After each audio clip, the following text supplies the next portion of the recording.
ریاست متحدہ بلدیہ بائے بائے کورنگی نے بائے بائے ہونے سے پہلے بارشوں کا بھرپور لطف اٹھایا اور وزارت بلدیات کو پکوڑے کھلائے۔ جی ہاں، ریاست متحدہ بلدیہ ہائے کورنگی نے اپنی 4 سالہ مدت میں وزارت بلدیات کے احکامات کو ردی کی ٹوکری میں پھینکنے کا عمل جاری رکھا ہوا ہے۔ 2 میونسپل کمشنر کو وزارت بلدیات نے تعیناتی کے لیے بھیجا۔ اشفاق ملا پون گھنٹہ کھڑے رہے، کسی افسر نے کمرے میں نہیں بٹھایا کیونکہ اوپر سے حکم تھا اور وہ تپتے ہوئے چلے گئے، جبکہ وسیم مصطفیٰ سومرو 1.5 گھنٹے تک مسجد میں بیٹھے رہے لیکن ملاقات نہیں ہوئی کیونکہ لینا ہی نہیں تھا، کسی افسر نے کمرے میں نہیں بٹھایا۔ اور یہ وزارت بلدیات کے 19 گریڈ کے افسران کی توہین نہیں بلکہ عزت افزائی تھی، لیکن وزارت بلدیات منہ پہ انگلی لگائے بیٹھی رہی، کوئی ایکشن نہیں لیا۔ 1.5 سال تک قائم مقام میونسپل کمشنر خود ساختہ طور پر تعینات رہا، حیران کن بات ہے۔ لیکن ریاست متحدہ بلدیہ ہائے کورنگی میں ایک اور کارنامہ ہوا۔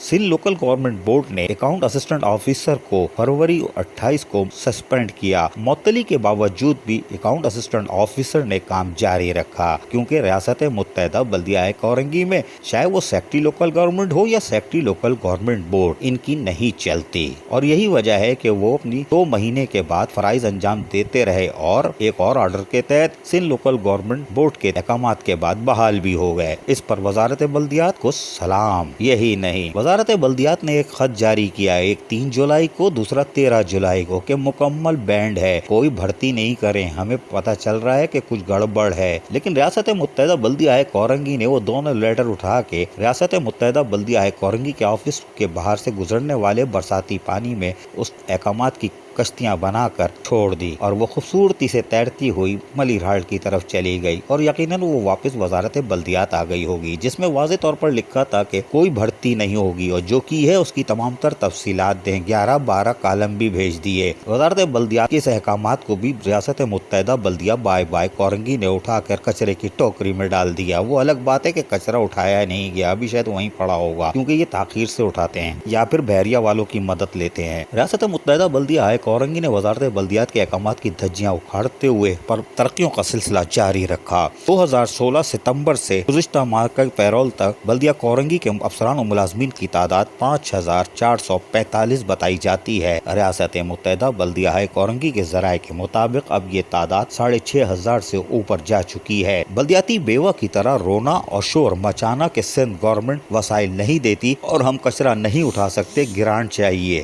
کا مطالبہ کرنے والی ریاست متحدہ بلدیہ ہائے کورنگی کس طرح اپنے اسٹیبلشمنٹ کے بجٹ کو بڑھا رہی ہے جب وسائل نہیں ہیں، اور لانڈی کورنگی ملیر شاہ فیصل کالونی کے لوگوں کو وسائل نہیں دے سکتے، تو یہ پروموشن اور یہ بھرتیاں کیسے کر لی گئیں؟ وزارت بلدیات آج بھی پراسرار طور پر خاموش ہے۔ یہ خاموشی حیران کن ہے، لیکن یہ بات طے ہے کہ ریاست متحدہ بلدیہ ہائے کورنگی نے وزیر بلدیات سید ناصر حسین شاہ ہوں یا سیکٹری بلدیات روشن علی شیخ یا سیکٹری لوکل گورنمنٹ بورڈ ضمیر احمد عباسی یا سیکشن آفیسر اخلاق خان یوسفزئی اور دیگر لیٹر جاری کرتے ہیں، ان کو بارش میں شاندار پکوڑے، چاہے اس میں آلو کے اور پالک کے بھی ہوں، وہ کھلا دیے۔ اب یہ ہضم ہوتے ہیں کہ نہیں، یہ تو وقت بتائے گا۔ عزیز عارف، KBS بلدیاتی نیوز، کراچی۔